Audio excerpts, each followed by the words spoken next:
Morning students, let's start our next topic, merits and demerits of joint Hindu family business. Previous video में हम लोगों ने features discuss कर लिए थे, स्कूल ऑफ हिंदू लॉ भी डिस्कस कर लिए थे। अब हम बात करेंगे मेरिट्स कि जॉइंट हिंदू फैमिली बिजनेस के हमें फ़ायदे कौन कौन से हैं। सबसे पहले तो हमने ये पढ़ा ही था कि जॉइंट हिंदू फैमिली बिजनेस के लिए रजिस्ट्रेशन कंपलसरी नहीं है। कोई ऐसा एक्ट नहीं बना जिसके अंडर उन्होंने ये बोला हो कि जॉइंट हिंदू फैमिली बिजनेस की रजिस्ट्रेशन आपके लिए ज़रूरी है।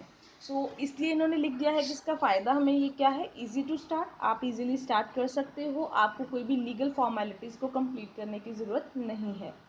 सेकेंडली लिखा है सीक्रेसी।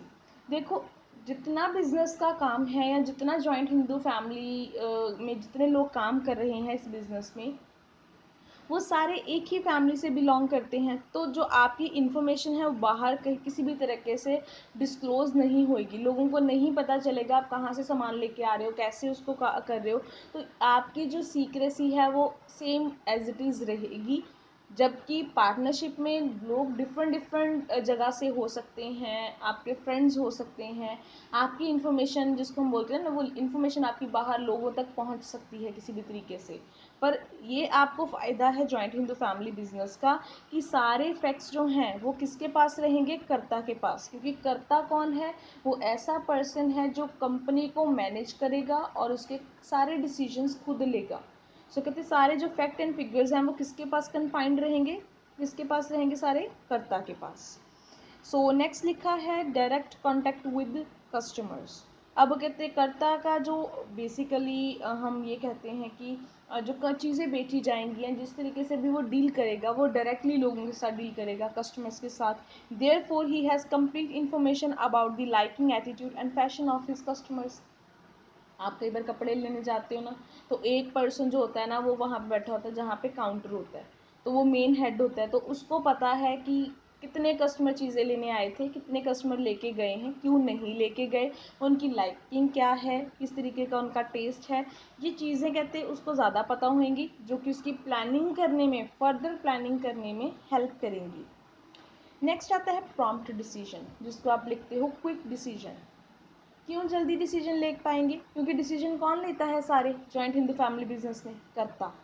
इसी वजह से उन्होंने ये लिखा है कि कर्ता सारे डिसीजन लेता है, उसी ने डिसीजन लेने हैं सारे, तो वो जल्दी डिसीजन ले पाता है।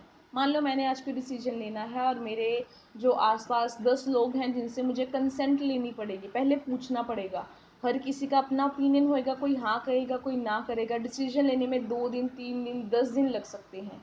पर अगर उसने खुद ही डिसीजन लेने हैं तो कहते क्या है कि वो डिसीजन जल्दी हो जाएंगे।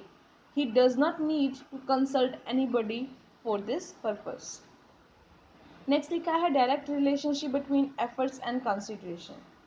जितना मैं एफर्ट करूँगी, जितना मैं काम करूँगी, उतना ही मुझे पैसा मिलेगा। कंसिडरेशन होता है something in return, it could be anything, पैसा, गुडविल, कुछ भी, किसी भी तरीके का कोई बेनिफिट भी मैं बोल सकती हूँ। तो समथिंग इन रिटर्न, मैं मान लो मैं कॉलेज के लिए कुछ भी कर रही हूँ तो कंसिडरेशन क्या होगी, सैलरी। ठीक है, इस तरीके से यहाँ पे उन्होंने लिखा है कि आप जितना काम करोगे, जितने एफर्ट्स करोगे, उसका रिटर्न भी आपको उतना ही मिलेगा। The Karta of joint Hindu family business has the exclusive right on the profit of the business. इसलिए उसको कहते हैं क्या मिलती है, इनकरेजमेंट मिलती है, सारा उसका राइट है प्रॉफिट के ऊपर, क्योंकि वो तो हेड है, उसी के पास सारे पैसे हैं, वही डिसीजन लेने वाला है। इस तरीके से उन्होंने लिखा है कि उसको पता है कि वो ज़्यादा काम करेगा तो पैसा भी क्या आएगा, ज़्यादा उसके पास ही आएगा। And the last advantage is of inheritable quality. इसमें इन्होंने लिखा है, I'm sorry, the joint in the family business is handed over by one generation to other generation। ठीक है, अब ये है कि आप लोगों को इनहेरिटेड प्रॉपर्टी जो है ना वो मिलती रहेगी।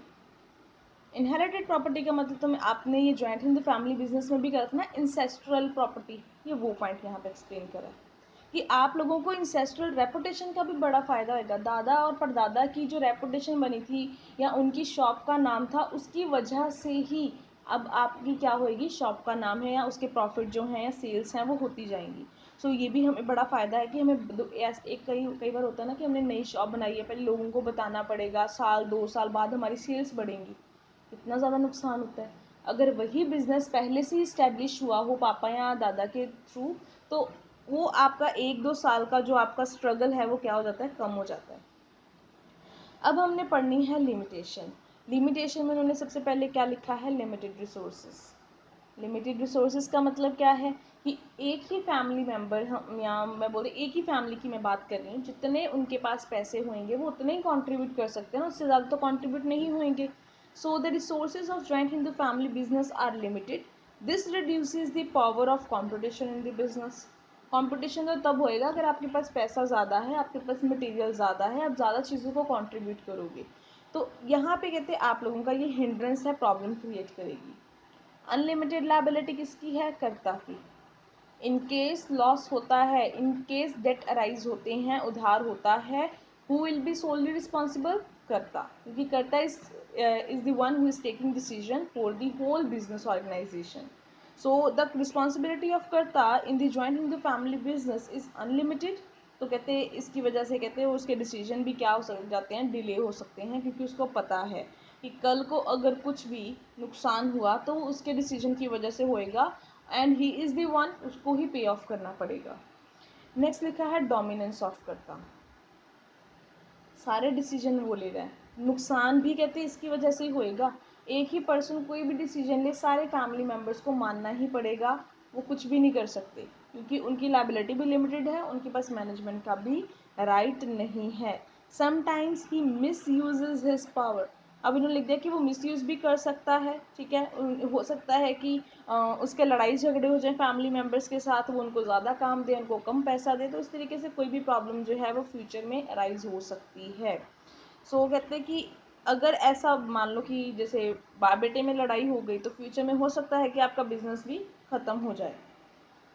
Limited managerial skill.